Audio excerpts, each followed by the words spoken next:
So hello everyone, welcome to another episode of Tolkien Collector's Guide YouTube channel. Today we're interviewing Paul Corfield Godfrey, and the sample you just heard is from The War of Wrath, the fifth part of his Silmarillion cycles, titled The Epic Scenes from the Silmarillion after the mythology of J.R.R. Tolkien.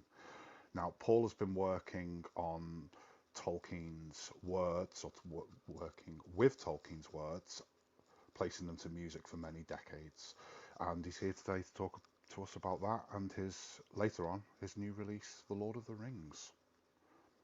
Hello, Paul. Yes, well, thank you all for joining us. I think we're all. It's something that probably a lot of members of the site probably haven't listened to any of your music, so I think it's a captive audience you've got here to try, and we're going to hopefully convince them why they should listen to it and what they'll get out of it, and why more variety, I think, is a bit better than less, and something that they probably thought, well, that's not something I'm interested in. But I think I'm going to encourage people, give it a try, and from what I've heard of it so far, I think it's great, and it's something that's different, but it's something that, if you like Tolkien like me, I think there's a really good chance you're going to like this, and hopefully most of the viewers of this will be Tolkien fans such as myself. So I think we'd start, as Phil said. How did you get involved with Tolkien, and then how did you get involved with the estate and actually doing the Silmarillion project? Right. Well, I started off when I was about 6 years old, when my then sister-in-law, Lois Richardson, who was the daughter of Naomi Richardson, who was a friend of the Tolkiens and actually wrote the blurb for the original first edition publication of Lord of the Rings. And anyway, Lois Richardson gave me a copy of The Hobbit, which I read when I was about 6 or 7, thoroughly enjoyed, and at that age I was already making myself a thorough nuisance at school by recruiting school friends together for amateur dramatic productions. And I did an adaptation of The Hobbit, which I cast with a load of local neighbours and friends. And we performed it in my back garden in front of an audience of doting parents one summer evening. I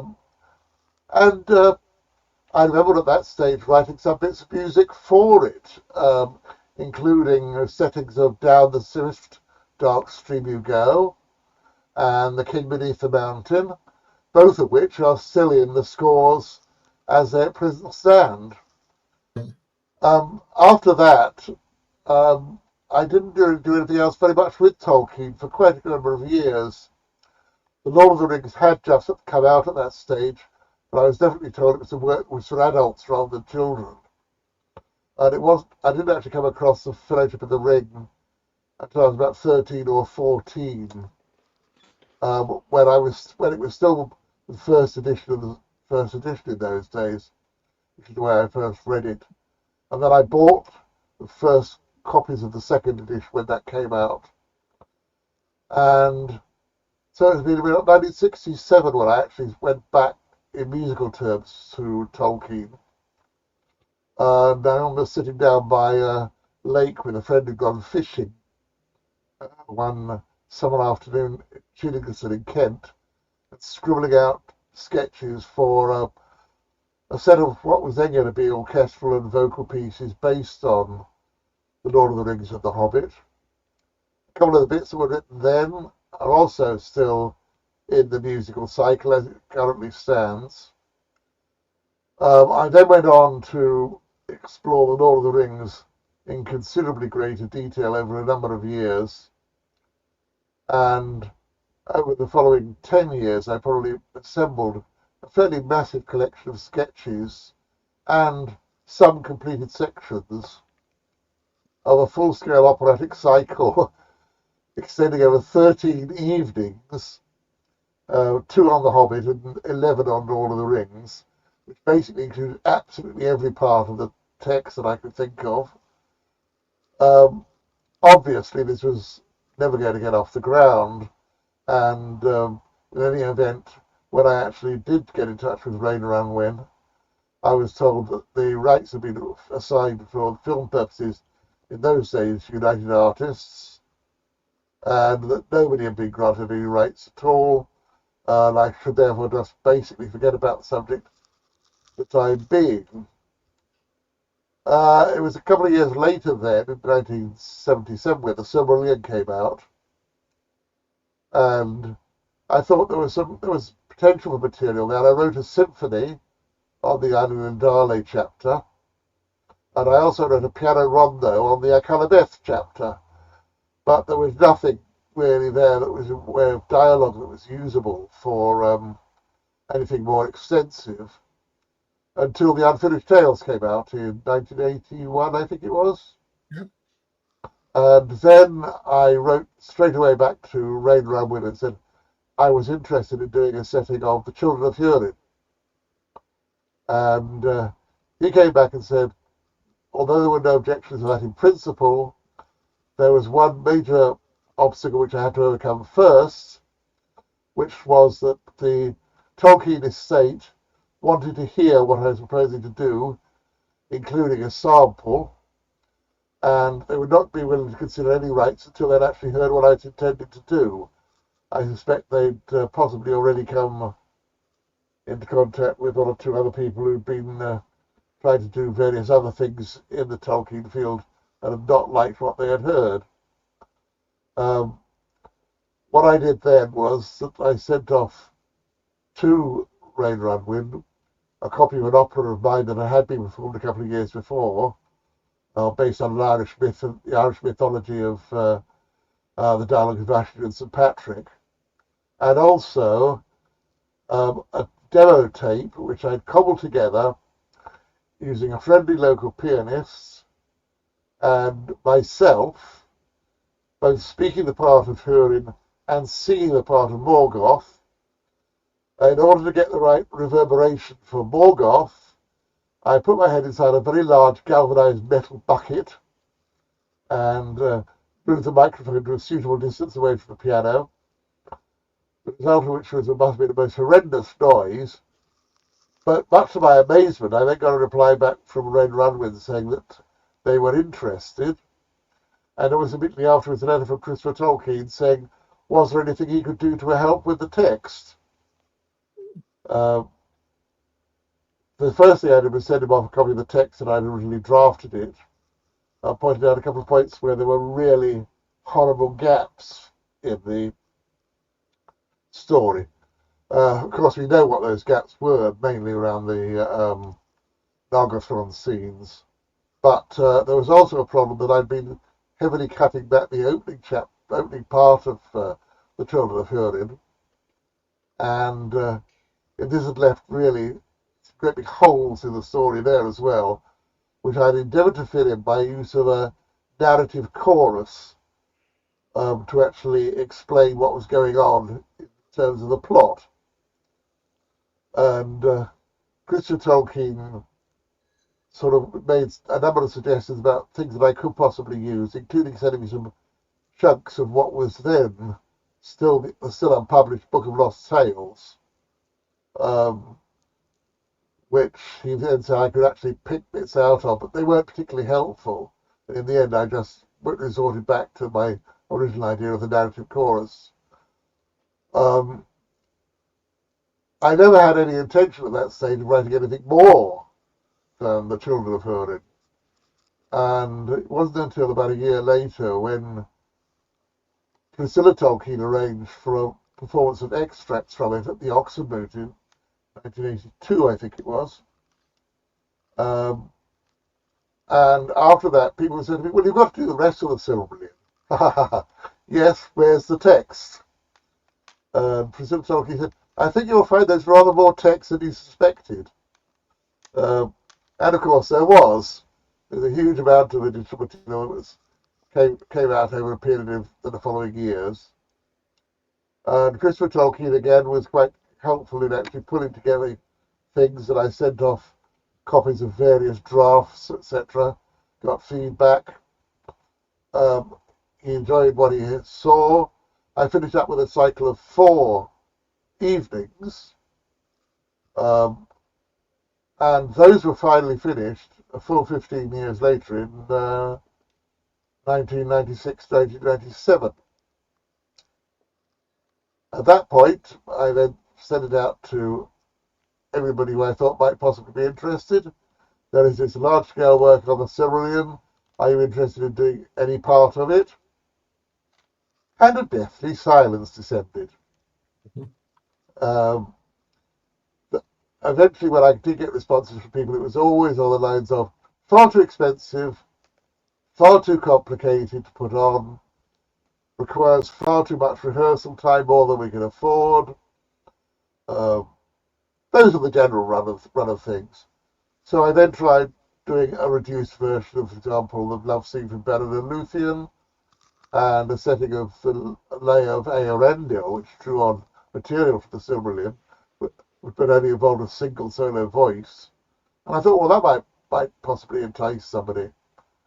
Nobody was willing to be enticed. That was more or less where I just gave up. And the whole matter was left lying fallow for a period of some 10 years, during which I was working on other music and writing reviews and what have you, but nothing further was happening in the Tolkien field until Simon Crosby Buttle came along in 2016. And I think Simon will be along to actually talk a bit later on, and we will talk about how we actually started putting things together. But eventually we finished up, we assembled over a period of 4 or 5 years a complete recording of the Silmarillion cycle. Not only the 4 evenings that already existed, but the 5th evening, War of Wrath, which was assembled around my existing sketches for the Lay of Eärendil, and then we added in additional parts, including the segment we heard at the beginning of this chat. And that basically, I thought, was going to be it. We were thinking of doing a couple of discs, possibly of bits of the Lord of the Rings, because my agreement with the Tolkien estate allowed me to use parts of the Lord of the Rings which I needed for Beren and Luthien, and indeed for War of Wrath. But I remember holding a conversation with Simon, sitting in front of a pub fire one winter up in the Welsh valleys, and he said, "But you've got to finish off the Lord of the Rings." I said, "I didn't think I was going to live that long." But of course, then COVID came along, and quite suddenly, all the other calls on my time, like reviewing, attending concerts, and everything else, stopped. So I went back and I started looking at the bits of Lord of the Rings, and slowly and surely I discovered that not only were there bits which I still remembered up there, which had never gone down on paper, which I could actually throw them onto paper with remarkable speed, but also that I was getting back into the actual style and the habit of writing music. And I suppose it took me about 2 or 3 years to actually bring it all together and actually put it together, working on a much reduced timescale, whereby what had been 11 evenings of operatic material for the Lord of the Rings had come down to 6, which meant taking out, of course, quite a bit of the more lengthy dialogue or pruning it down. But we have managed to keep most of the episodes that were in the original book, including including Tom Bombadil and the Barrow-wights, and the Scouring of the Shire, and a much more extended version of the closing part of the Return of the King, that was of necessity scythed out of the Peter Jackson films. We haven't attempted to actually parallel the large-scale action scenes, of course, which would be quite practically in theatrical terms. So the result is a different angle of approach to the Lord of the Rings, and indeed a completely new angle for the Silmarillion, where there isn't anything else really to compare it with. And the idea is that people who are interested in Tolkien and interested in the text will be able to listen to it and gain something additional from it, an additional emotional, dramatic, and psychological insight into the music. I hope we've managed to create all three. I'm glad to say that the reviewers of the Silmarillion cycle have tended to actually say how much they appreciate the fact that they can actually get more out of my version of the Silmarillion, which is admittedly quite heavily abridged down from the original wide-ranging original manuscript material, but at least that it's actually an approachable version of the Silmarillion, which people can actually listen to and gain enjoyment from in its own right, and hopefully listen to more than once. Well, we hope so. The Silmarillion was released between 2018 and 2022 and is now available in a very lovely box set of all five with a booklet, which is really great, helping people to listen to it. I came to Paul's work through the Silmarillion, and I was interested in the tantalizing information about unpublished works. It turned out that most of what Paul used was from the published sources, but Paul did have access to a few minor unpublished parts, which were sadly stolen from his briefcase. But that's not a story that we will go into here. As Paul mentioned, we will introduce Simon a little later. But before that, obviously we're here to talk about the Lord of the Rings, so we're going to now turn to a sample, and when we come back we'll talk more about the production of the Lord of the Rings, where it started.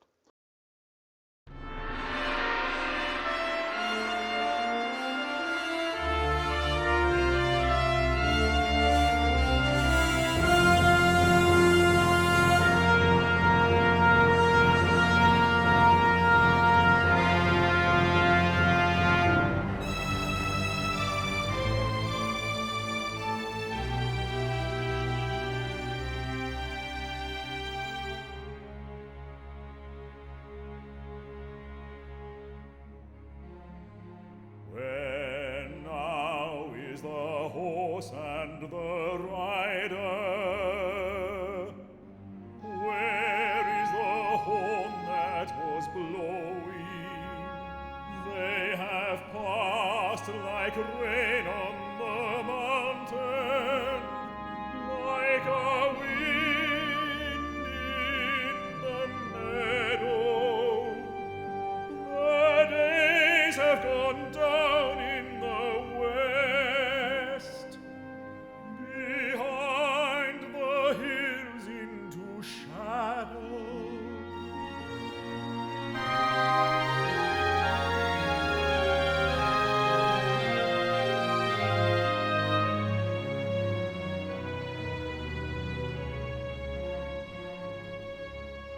Who shall gather the smoke of the dead old burning? Oh, behold the flowing years from the sea returning.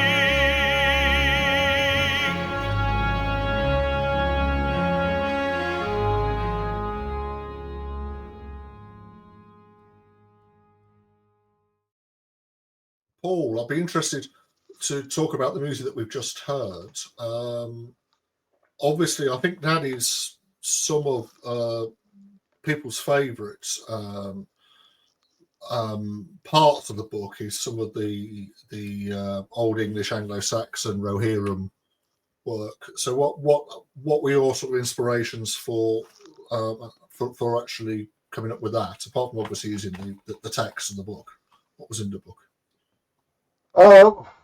Basically, with the Rohirric poems, I've set all three of those more or less as Tolkien wrote them, with some very minor cuts. All of them were written for male choir, obviously for the riders, and the Ride of the Rohirrim in particular is written for a very elaborately divided male choir, going into as many as 8 parts in places. one thing I should better explain before somebody else has a go at me about the subject, which is where now is the horse and the rider, whereas people will know that Tolkien's words were where now the horse and the rider, and the word has been added by myself purely and simply to actually give the melody a little ictus at the moment when it's actually required. And I apologise to those who actually object to it being there. There could be an argument whether it should be where it now is or where now are as well, but I'm not going to get involved in that one either. Yeah. See? So that then brings us on to the Lord of the Rings. So how long have you been? Well, you have mentioned when you started work on this, but how long have you really just been concentrating on the Lord of the Rings? And when's it going to be available? And where are people going to be able to get it from? Right. We started recording work on Lord of the Rings before we'd even finished the Silmarillion, because of course, as I said, we were looking at the idea of doing an appendix volume for Silmarillion. So the oldest bits of the recording are now some 6 years old. But the actual completion of the work didn't really start until the middle of the summer of 2020, and didn't really come to an end until very near the end of last year, when I was still adding in some little passages or tidying up passages which I wanted to actually alter.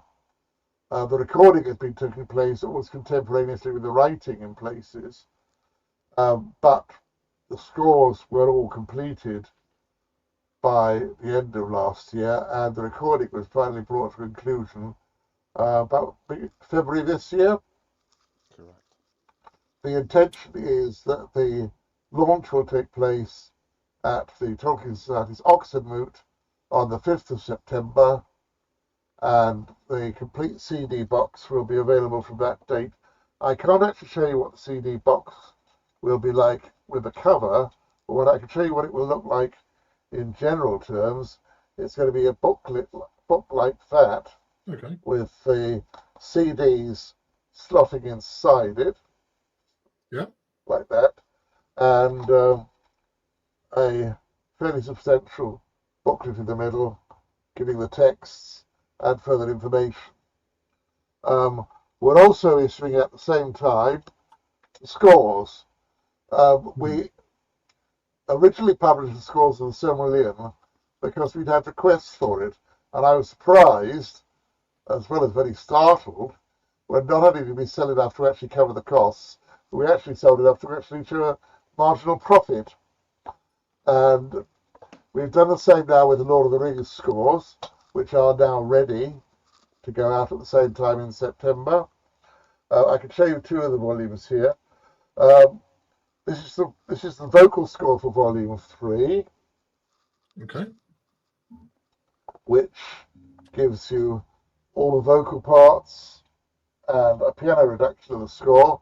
That's the type of score that will be used for the singers in performances and rehearsals, but also is something that anybody can actually follow along if they want to follow the words together with the music.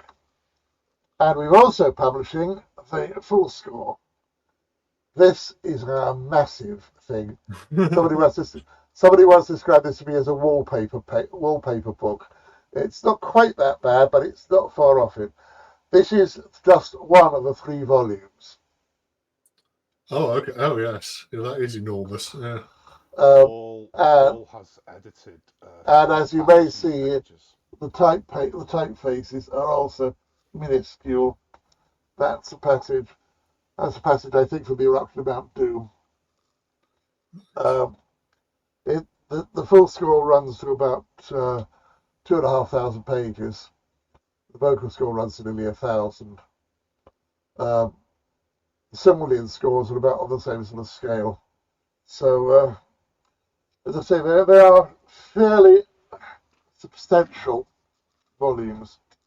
So, but as I say, we are making those available as well at the same time as the CDs, and basically, we're hoping that people will actually find them enjoyable. Well, from what I've Obviously, heard so far, I think they will do. How did you go about, obviously, recording something as sort of complicated as this? Because to get the right people in to do various things and yeah, organise it, and where did you actually record it? right. The actual business of doing the recordings, the normal way we do that people nowadays record operatic scores of this type is to set up a single performance or a single series of performances, record them, and then edit them together and put them out as a from live version. That would have been quite impossible in the case of The Lord of the Rings. There are over 80 named characters, which require at least 30 to 40 singers, individual singers, in which you're actually doubling up parts between them. And to get that number of singers together at one time, you've got two options. Either you have to actually pay an enormous amount of money to get the singers you actually want on the occasions you want, or you have to settle for having singers who you may not necessarily want but actually have to be available, neither of which actually produce results that can be guaranteed. What we managed to do with this, as we did with Silmarillion, is to get the number of singers we wanted, who are mainly from the Welsh National Opera, not entirely, but mainly from the Welsh National Opera, and all professional singers, all of whom were willing to come in at times to suit themselves to the studio here in Pontypridd and record by and large one at a time in the booth. And then Simon Crosby Buttle had the unenviable task of putting it all together, merging it all in with the orchestra or the sampled orchestral sounds, making sure everything balanced. Then I had to listen to it, make sure that it balanced musically, dig out any wrong notes which may have still survived through all this process, and my God, there were some. And then eventually, finally sign off the net result. And we were still making minor corrections right through till the very last minute. It's a huge job that we are very glad we will never have to do again. If there were ever going to be a live performance of The Lord of the Rings, I suspect it would be spread over a number of years, or at least a number of months, so that the singers would actually have time to recuperate between performances. If it were performed in the course of, say, 1 week, which it could be, if you started on a Saturday and finished it on the following Friday or something like that, then you would have to actually make sure that you had a really good cast in depth, because a lot of the roles, which are fairly small roles, still require good, solid singers. And opera houses, by and large, don't any longer maintain that sort of repertory of casting available in depth, which is a great shame, but it's the case, it's true. And I suspect that this recording, in terms of singing, is going to be about as good as we're going to get for some considerable length of time. Even if we do actually manage to get recordings of some other chapters with live orchestras or what have you. I mean, I may not be around to actually see that occasion when it arises. We did have one other advantage with doing the recording in this way, which we were able to actually do The Hobbit, which of course was already in existence because most of that had been written back in the 70s. And we were able to work on The Hobbit at the same time as we were able to work on Lord of the Rings. So, for example, Elrond in Lord of the Rings is also Elrond in The Hobbit. Gollum in Lord of the Rings is also Gollum in The Hobbit.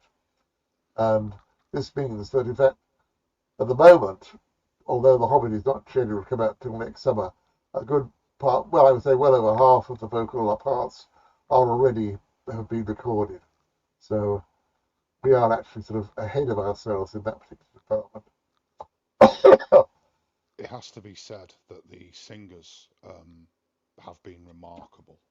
As the TCG members who are watching this will know, I work with Paul and Volante, one of the officers of Paul's trust. It's not a paid position. It's a position I'm deeply honoured to have taken or been given by Paul and Simon. But seeing the work put into this by the singers is remarkable. They were most of them doing it in their spare time. We'll talk to Simon a little later. All of these singers are friends of Paul's and Simon's, and they're so dedicated. Even the people who were not necessarily Tolkien fans themselves when they started, by the end, many of them were singing brilliantly in Elvish, which I did not envy them. I had the task of checking all of their singing against the libretto, which was fun, to say the least. They were absolutely remarkable. Everyone involved has been brilliant, but the singers gave so much of their time, their free time, to this project, and without that sort of dedication, something like this couldn't happen. Over 17 hours of music, it would be impossible. Also, I would add the actual experience of the singers as operatic artists rather than just as concert singers has borne real fruit, for example, in The Lord of the Rings, where you have the same singer singing maybe 4 or 5 different roles and able to characterize and differentiate between them in a way that you would never suspect they were necessarily the same singer.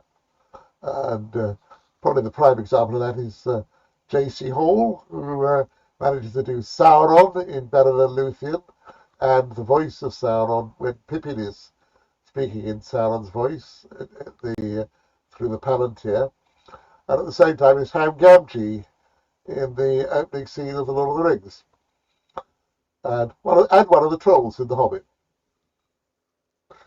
Well, I think that's one of the things you can do, isn't it, really? You can get people to do different, and as long as it's not right next to each other, you can get away with that to a certain degree. You can have the same person. And nobody, unless you say it, no one's really going to notice that much. Unless you, yeah. I have on one occasion come across a recording, not by ourselves, but a recording of a fairly new opera where they did actually have the same singer singing actually a duet with themselves, one as a young girl and the other one as a maid, and actually singing in dialogue with themselves. They managed to bring it off, but it was a tour de force of totally different characterization. But no, you are correct. The singers who are doubling roles are always separated out physically from each other, and I don't think it's any one occasion where the same singer appears in the same chapter in 2 different roles. Correct. You got any other questions before I give our watchers another sample? Yeah. No, I think let's play the next sample. Absolutely. So everyone, this next sample is a longer one, and after that is done, we will bring Simon Crosby Buttle along, who, well, to a large extent, is one of the major factors in why all of this has come together, because of his expertise in recording. So enjoy the sample and rejoin us after the break.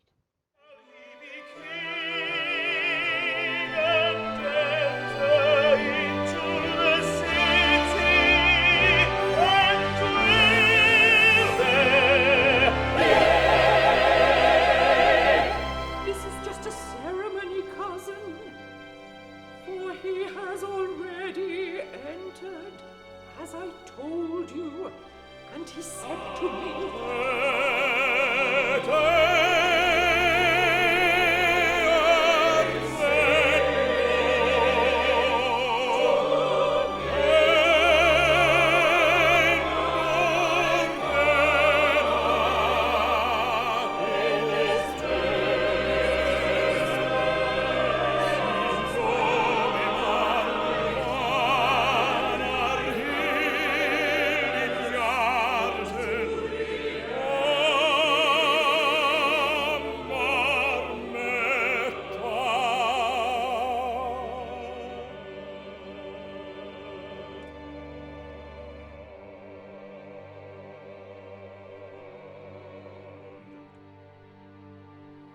By the labor and valor of many have I come into my inheritance. In token of this, I would have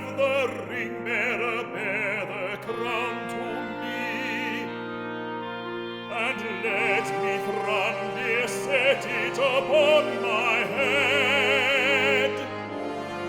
For he has been the mover of all that has been accomplished, and this is his victory.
Welcome back, everybody. Paul, before we go any further and I introduce Simon Crosby Buttle to our viewers, do you want to talk about the sample we just heard, the Steward sample, which is the longest of them today? Yes, it's obviously a big climax in terms of the plot. It's a passage that Peter Jackson managed to get over in literally about 2 or 3 minutes in the film, but which in my version of the musical chapters extends to some 25 minutes. The point which we actually heard when it starts, immediately after Aragorn being proclaimed by the crowd, brings back at the moment where Aragorn declaims his Quenya statement about I'm here to the end of the world.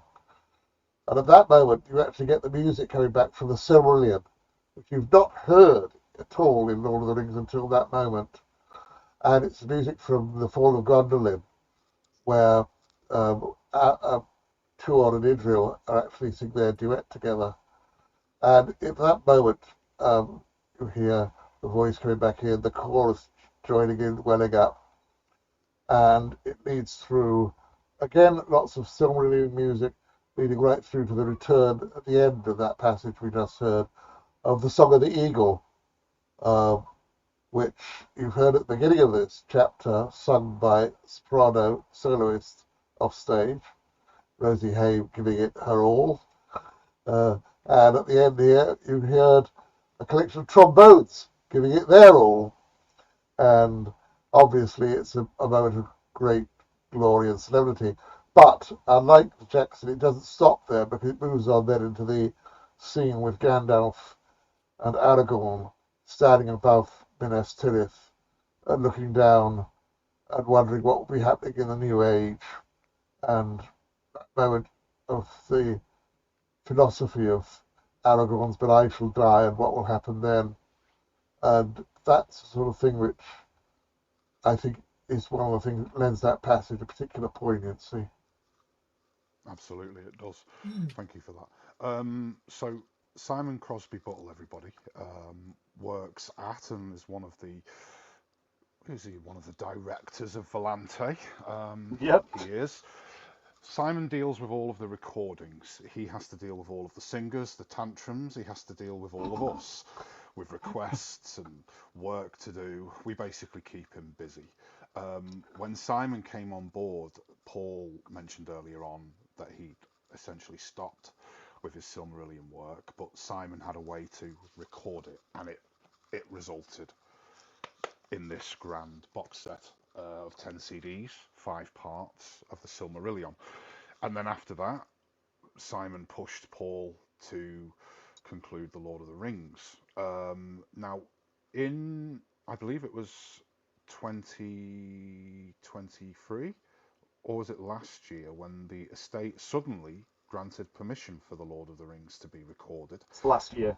It was last year, and that was when work really kicked off, and Simon dragged myself and the other officers into the project, kicking and screaming, as terrible as it was, to get this work done. So welcome to Simon, and a huge thank you for hosting Paul at his house. Simon, how did you and Paul meet originally? I was doing a concert for Welsh National Opera, a foyer concert, before a commemorative season about the First World War, and I'm a Tolkien fan. I knew that he started writing bits of his Middle-earth mythology around that time. So I was trying to find poets and music by people that had served or died or at least lived in that era. And I was on a very, very long trip from Milton Keynes to Plymouth in between touring venues. And I was on my phone, as you do when you've got what feels like 24 hours in a car, just flicking through, trying to find who had set Tolkien besides Donald Swann. I mean, I've done the Donald Swann songs, I love them, but I just wanted something different. And I found a web page which thankfully no longer exists because we've overhauled it. But there was an information dump about a composer called Paul Corfield Godfrey, and I started reading it. But although I was on a long journey, I didn't have 4 days to read it all. So I just thought, right, well, I'm just going to send this guy an email just to see what his music actually is and where it is. So I sent one, and just basically saying I'm looking for music for a concert, and within probably about 20 minutes of sending the email, I had a response back saying all of my music is held in the TK Music Library, and and I live in South Wales. And well, I live in South Wales and I work in the Wales Millennium Centre above the TK Music Library. So we from that point we started communicating more. We both actually live near the same town in the valleys, Pontypridd. So we're all we are, as the crow flies, we only live 1.5 miles apart, but as in the cars, there's no straight lines. So, but from that point on, we started meeting up. I helped Paul recover some of his old scores, which meant I had all of his scores on the computer. I started helping him clean them up. And as happened, I don't know whether you mentioned it in the first half, but with the fall of Gondolin, I just started dabbling with orchestral samples just to see, just to see what it sounded like with orchestra, because, it's one thing having Sibelius play it on a piano or things, but just wanted to hear. And I recorded one aria from Fall of Gondolin, sent it to Paul, got very excited. Then we ended up in this whole process of recording everything. So yeah, it's we complete happenstance that I send an email randomly to someone that actually lives really close to me and has all the music that I've possibly ever wanted. More than you ever wanted. More, so much more than I ever wanted to try and record.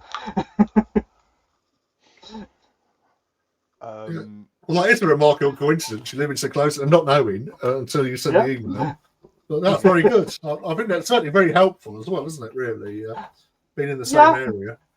Oh yeah, definitely. Uh, There's stuff that we've done that we would have never been able to do if we'd have been any form of remote from each other. So if nothing else, being able to have my boot rather close to him to get him to get composing again or to finish things off has always been handy, because I'm nearby to just go and torment him if he doesn't do it. So it's always useful.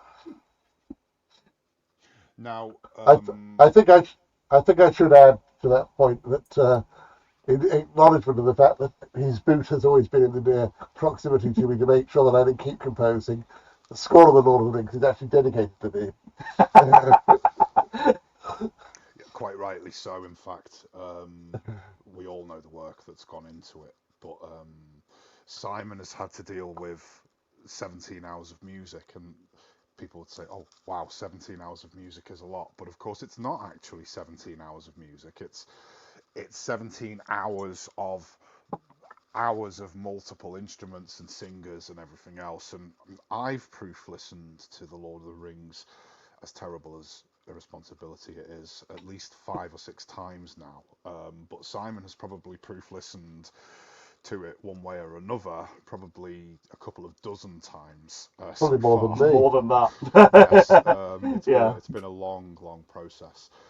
Were you guys surprised when the Tolkien estate suddenly, out of the blue, gave or granted permission for the Lord of the Rings? Because it did seem to us at the time to come out of the blue. It wasn't entirely out of the blue. We'd in cleaning up Paul's contract for War of Wrath and other things, there was a door slightly left ajar to discuss Lord of the Rings, but there wasn't really any discussion going on other than Paul sending a proposal, and not really, we didn't really hear anything, and then it suddenly came through. So it's like, right, okay, well, get on with it, announce it, all of the projects to the side until this one is done, because we can't record 17 hours of music with everything else on the go. And it just so happens, as part of it, they are granted for The Hobbit as well. So that's, we've been working on that at the same time. Yes, Paul mentioned that The Hobbit is probably more than 50% recorded. We're hoping that will be out summer 2026, so next Yeah, year. it will be. And at that point, there will be 29 CDs of direct cycle material. But there's also, I'm going to plug these myself, variations and episodes, which includes works of Tolkien for piano, and the Akalabeth. There are not many copies of the Akalabeth left, I believe, anymore, but they I also think I have, Tolkien.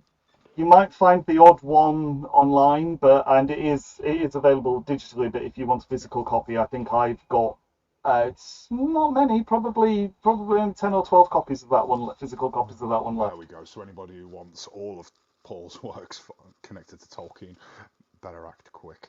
Andrew, I'll turn to you. Yeah. So part of the production, obviously, we mentioned this earlier, how something like this, it's such a sort of monumental scale. A lot of people would be sort of put off in the first place and think I could never do this because it's just too much. How did you sort of try and organise it so that you could start and then get to the end and finish it all? How did you work around that bit? So we were working on the recording, or at least a form of it, before we were granted permission, because Paul was obviously writing it. It was during COVID, and Paul had an original plan for Lord of the Rings, which was, what was it, 50 evenings?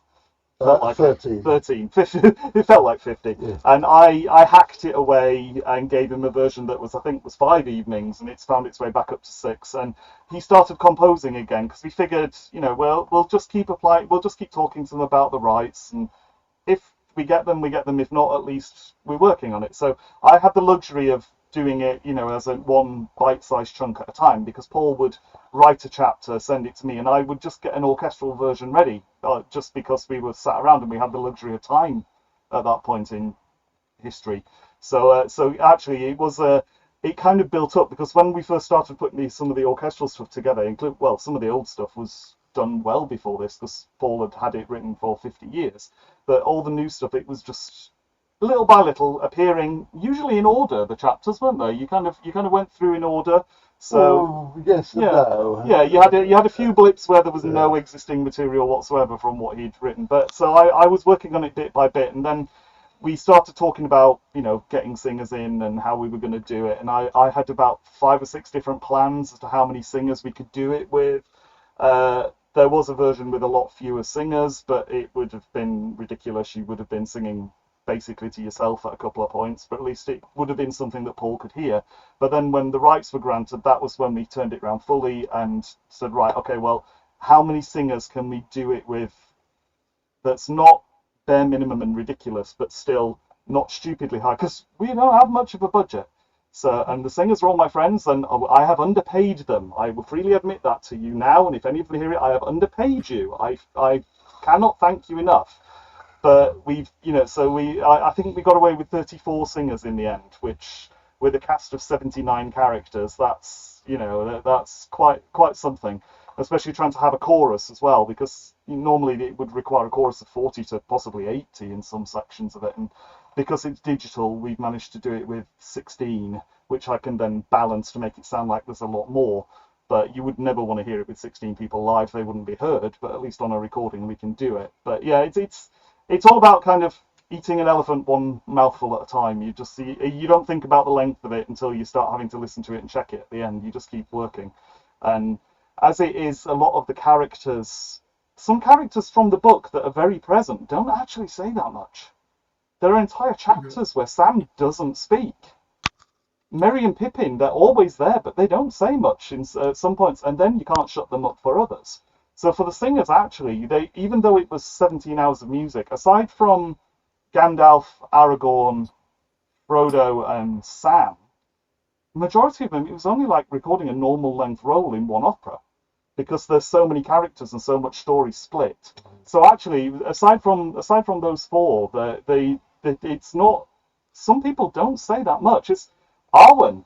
She doesn't speak until Homeward Bound, till near the end. She's there in the Council of Elrond, so if you see it live, you'll see her. But she doesn't actually speak until much later on, and it's only when you go through.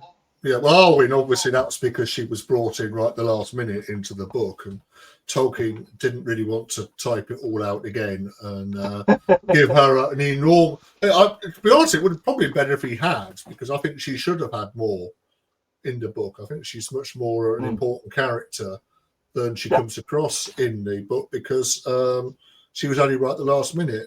But I think you're right. Some of the characters, like Sam, doesn't say a lot at certain times. He just says nothing. Legolas and Gimli. Again, they're there a lot. Some chapters they may only have 1 or 2 lines, but they're there. It's if you were seeing it staged, they would always be there. But for actually recording of how many lines and how many words people do, there's not that. Some characters would surprise you by how little they actually say. Did you have problems with things like Elvish, or was that, or the singers able to do that without any problems? So the singers are, especially professional singers, we're used to singing in many languages. Ones that we don't speak, we learn phonetically.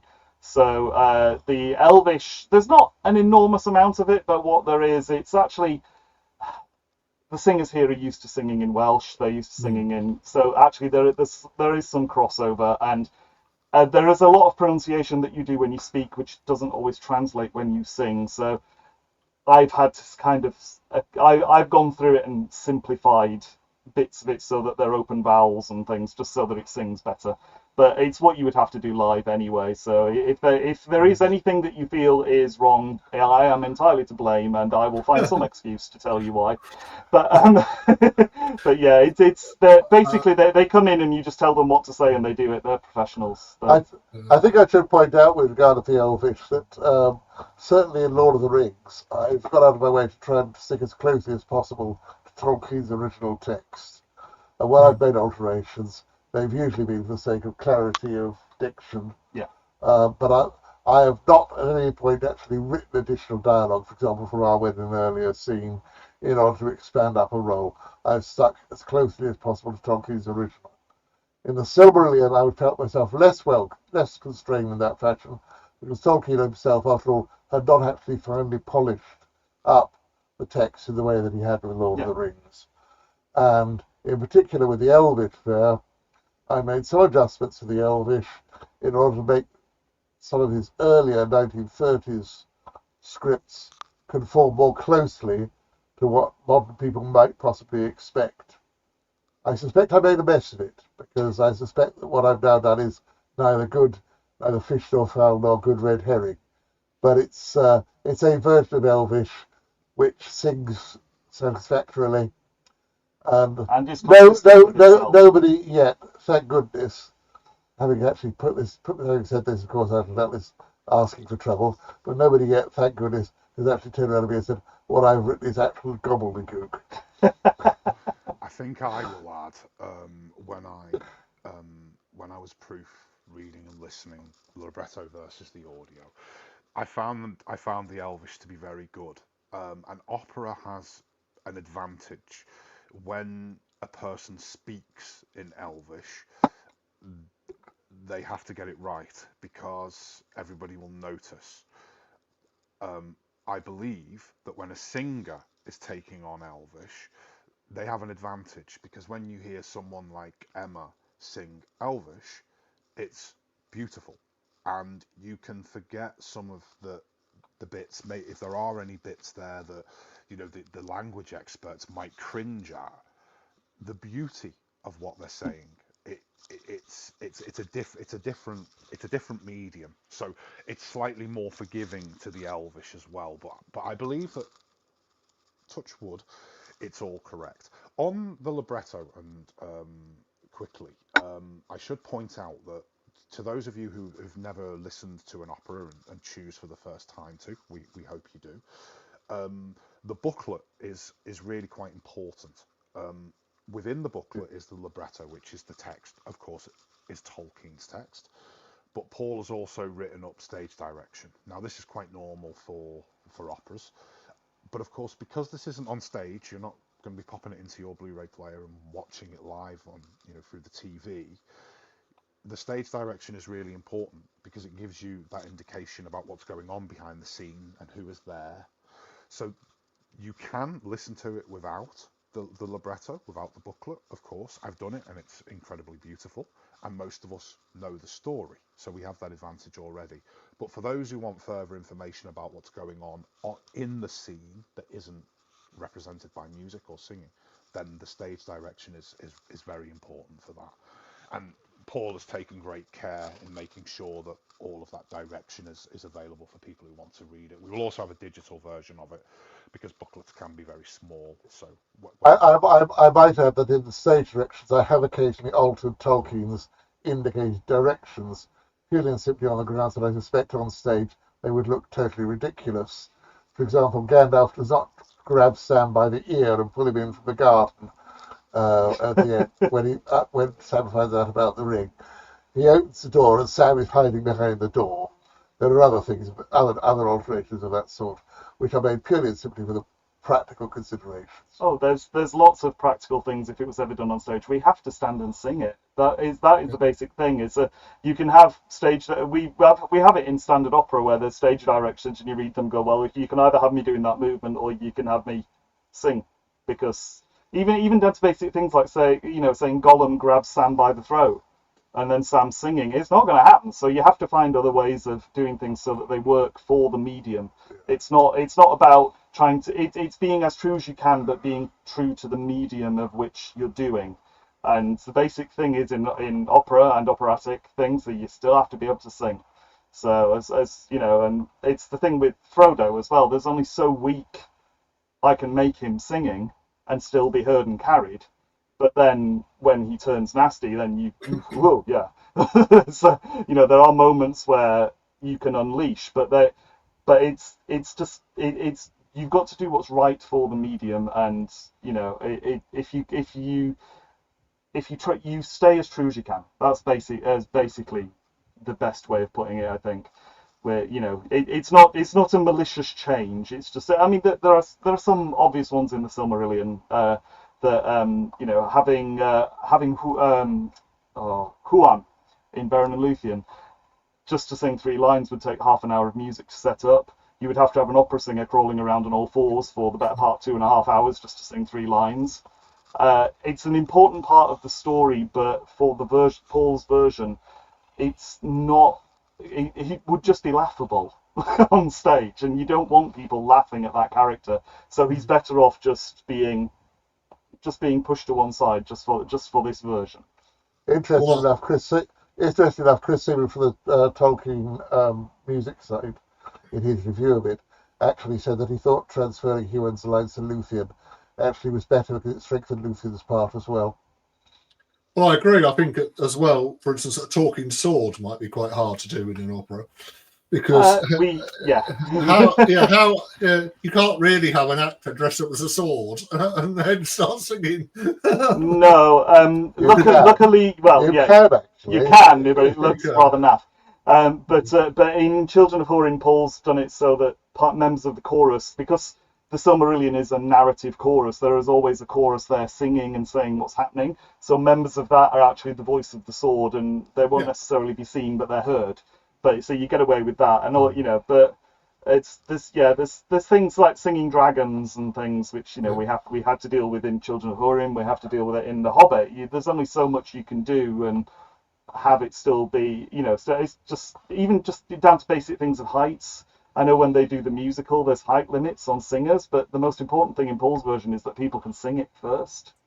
So, I mean, it's ridiculous. I'm 6'1" and singing Frodo, but luckily it's just audio for this version. If it was ever done on stage, I'm sure there's various lifts and things you could do on people, but you just have to make sure people can sing it first. The most important thing is the music and the words first, and then the other considerations. And it works really well. You get a good mixture of voices from all my friends that have come on here. There's lots of.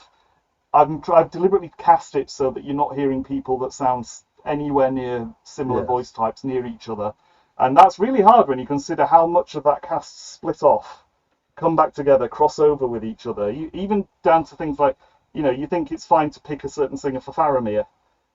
Because you hear him do a big scene with Frodo and Sam, but then you realise you then have to have Faramir singing and doing all the stuff in the coronation, which you've just heard, and he's around other characters and crossing over with other people. So it's working out, going through the entire thing and working out who's best to do what with each thing, and making sure, just even things like making sure you can tell the four hobbits apart when all four of them are together.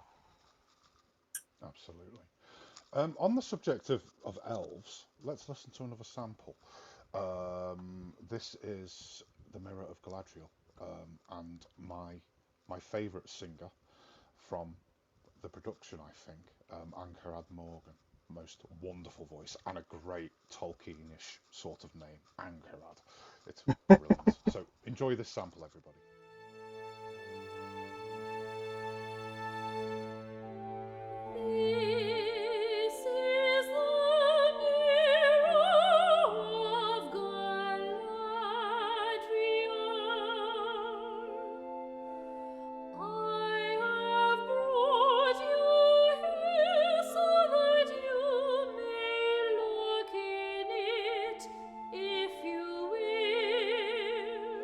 What shall I look for, and what shall I see? You shall see things that were, and things that are, and things that yet may be. But which it is that he sees, even the wisest cannot always tell. Do you wish to look? I will look.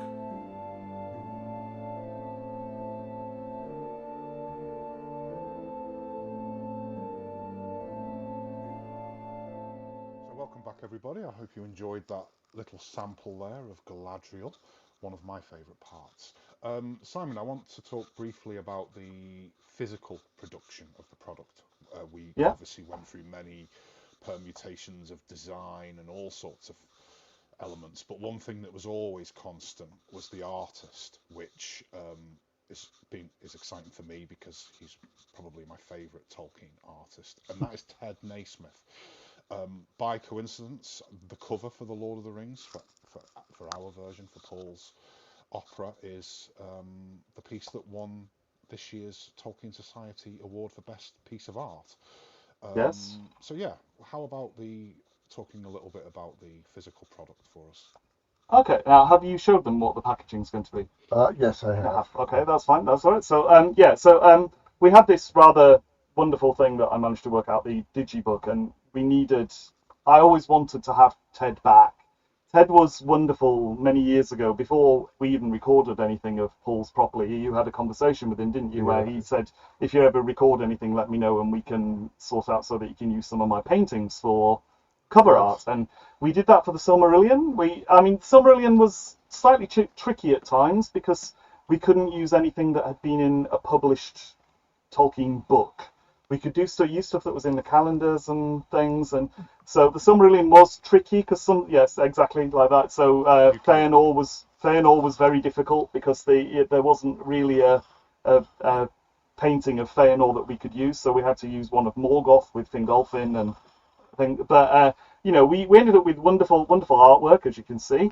And when it came to Lord of the Rings, it was actually a lot easier because most of them hadn't been used. So we sent Ted a message, and I think possibly caused him a minor heart attack when we said that we got 15 discs, so we needed 15 pictures to put on things. But between the three of us, we went through various permutations of what we could have. Yep. I'm sure on one of the videos, you get to see that some of the disc artwork and what's on each thing. There's some, they're wonderful paintings, and we can't thank Ted enough because he's just come in as part of the profit share with the rest of us just to use his paintings, and we picked that front cover well before it won its award as well, so that was fortuitous. But yeah, we had conversations about what do you put on the front of Lord of the Rings that sums up the Lord of the Rings, and the basic thing is you can't. The story goes through so many permutations and so many things. So actually, we just needed different things for each disc, and then to pick ones for when you see the scores, there's different, there's 3 different images from what the contents are, and on the discs, we've always made sure that the image on the disc is something that you see represented on the disc. So there's no images of anything that's been cut. But they're gorgeous paintings. Ted's sent me wonderful scans of everything. The sheer joy of getting high-res scans of Ted Naismith's paintings and being able to put them onto our work is incredible. Yes. Ted has been absolutely marvellous from the very word off, and indeed before. It was probably the one element of the whole production of the Silmarillion cycle that was in place before we even started any recordings. Yeah. God bless him. Yes. Ted's artwork obviously adorned the Silmarillion and the Lord of the Rings and next year's Hobbit too. So it has that continuity, and that's a great continuity through the three cycles. Yeah. So huge thanks to Ted for that. It was remarkably generous of him. On the artwork, I'm going to mention now 2 other people who you won't see here, but work in the background. 2 amazing young ladies, I have to say. Clara Clayson from Sweden and Larissa Martins Costa from Brazil. They are my fellow officers for Paul's musical trust, Zarathustra, the work that the 2 of them have done behind the scenes. And the only place they're really thanked or mentioned is in the booklet and on the trailer.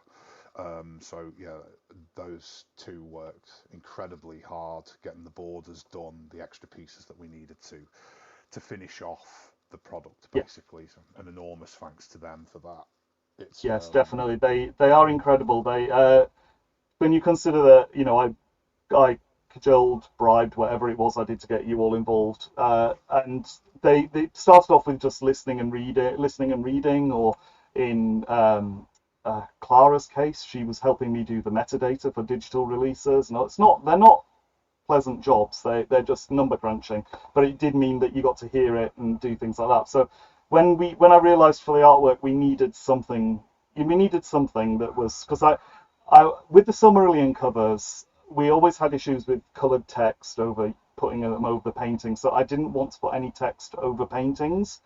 But then that created big gaps, and I thought, no, we can make things more ornate. And I asked the two of them, because I knew that the two of them were both, artists in their own right, and they dealt with me being picky and me coming back saying, yeah, I like that, but can you do it differently, or things like that, and they've been incredible.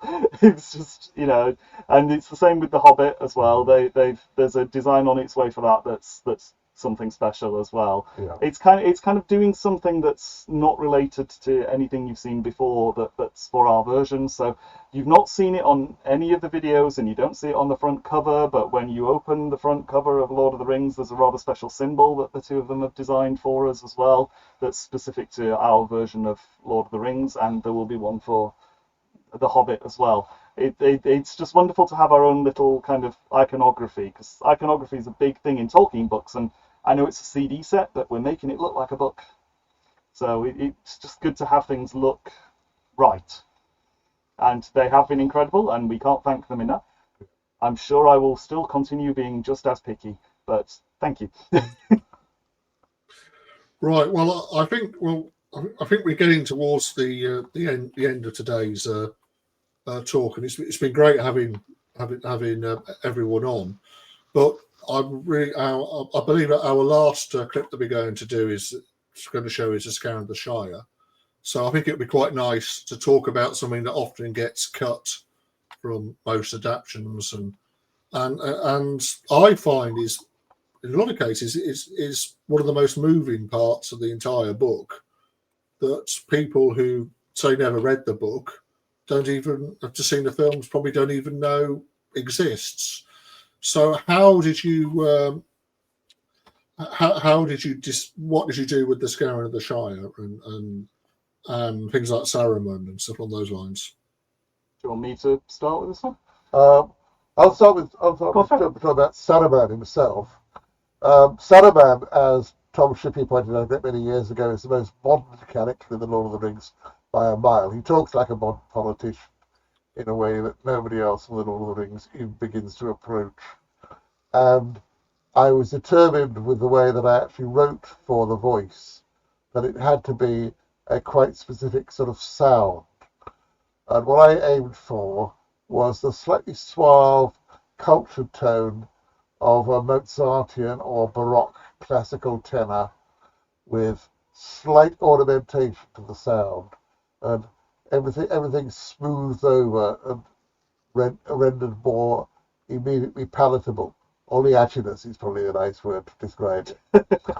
And then, of course, Wormtongue, who is the disciple of Saruman, decides to imitate him. So when Wormtongue is talking to Theoden, he again adopts the same sort of approach, rather less skillful, rather less cultured, but nearly the same.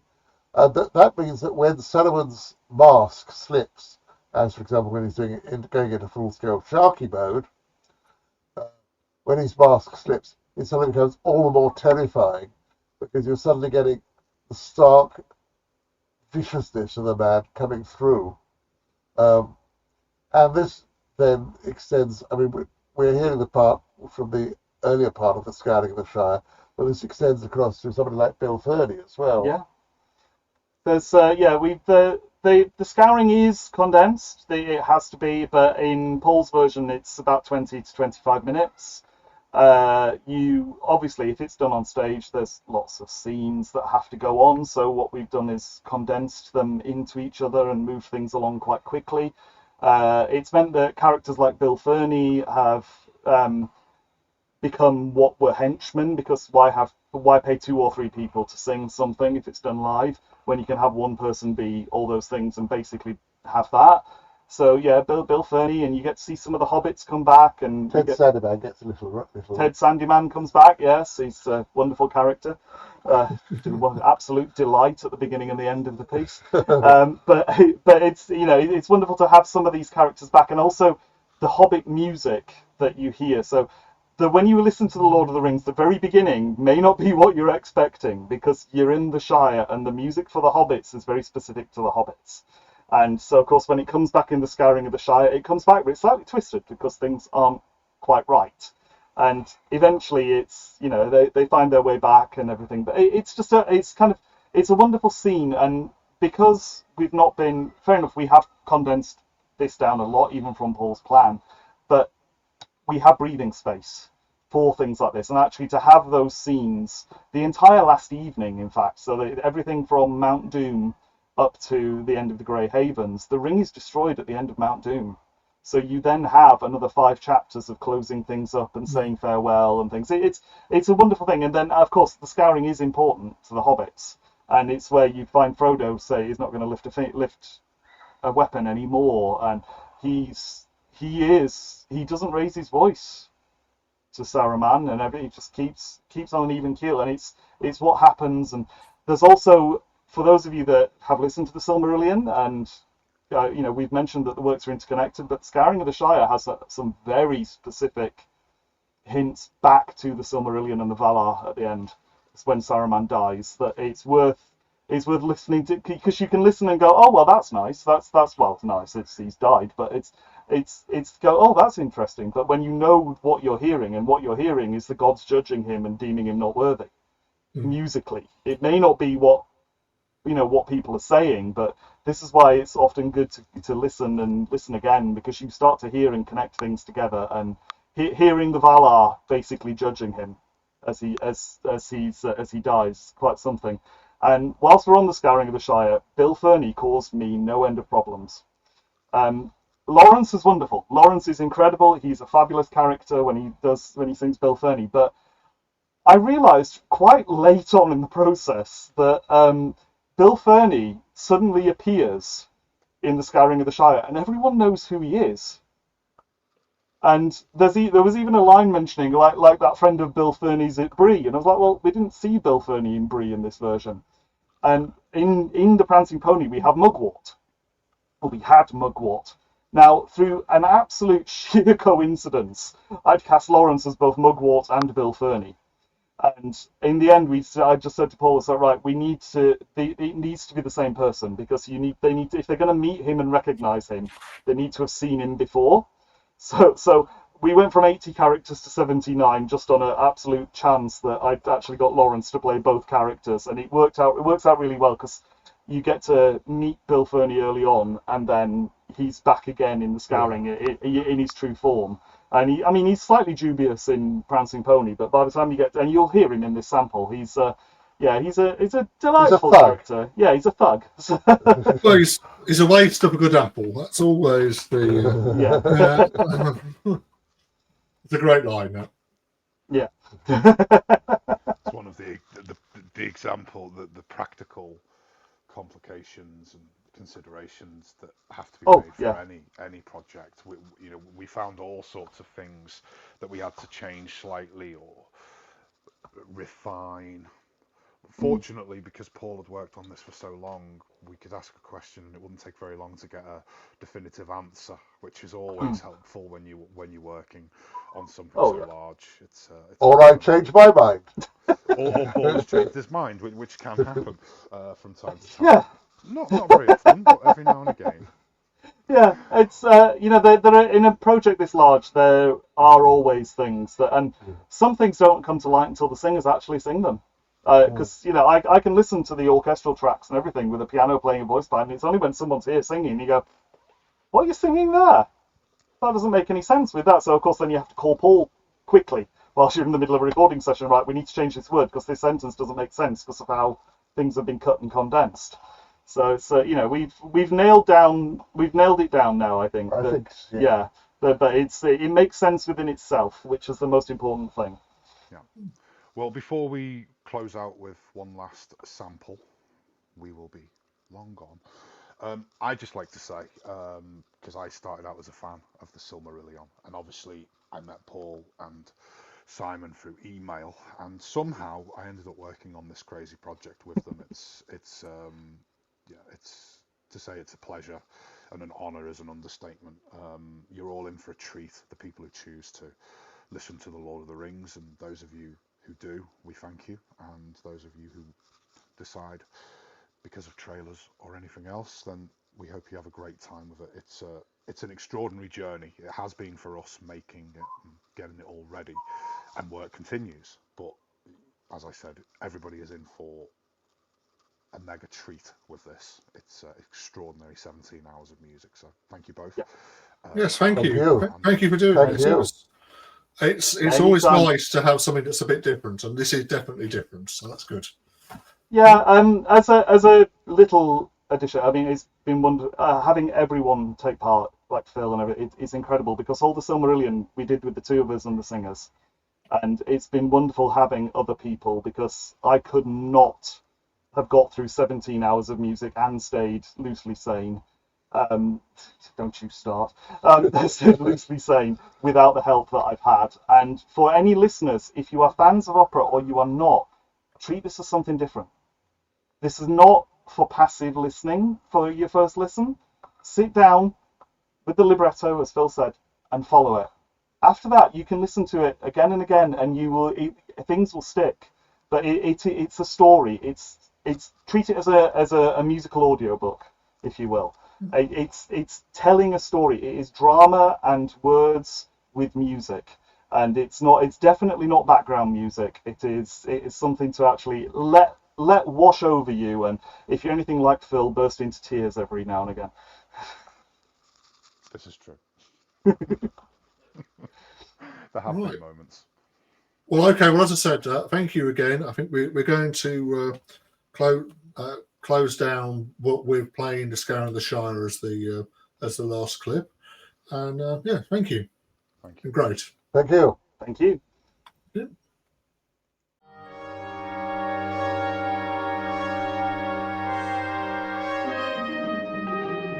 Who's that? Be off. Can't you read the notice? No admittance between sundown and sunrise. Of course we can't read the notice in the dark, and if hobbits of the Shire are to be kept out like this, I'll tear your notice down when I find it.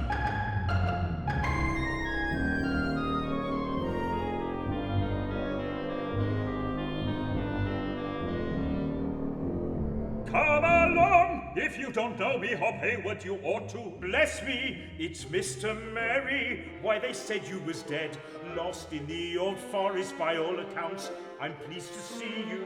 Then stop gaping at me and open the gate. I'm sorry, Mr. Merry, but we have our orders. Whose orders? The chief's up at Bag End. The chief? Do you mean Lothal Sackville Baggins? I suppose so, Mr. Baggins, but we have to say just the chief nowadays. Do you indeed? Well, I am glad he has dropped the Baggins at any rate, but it is evidently high time the family dealt with him and put him in his place. It won't do no good talking that way. He'll get to hear of it, and if you make so much noise, you'll wake up the chief's big man. We shall wake him up in a manner that will surprise him. Come on, Pippin, 2 is enough. What's all this? Nay, break it, clear out, or I'll break your filthy little necks.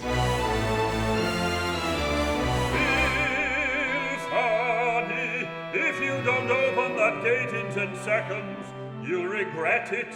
I shall set steel to you if you don't obey. And when you have opened the gate, you will go through them and never return.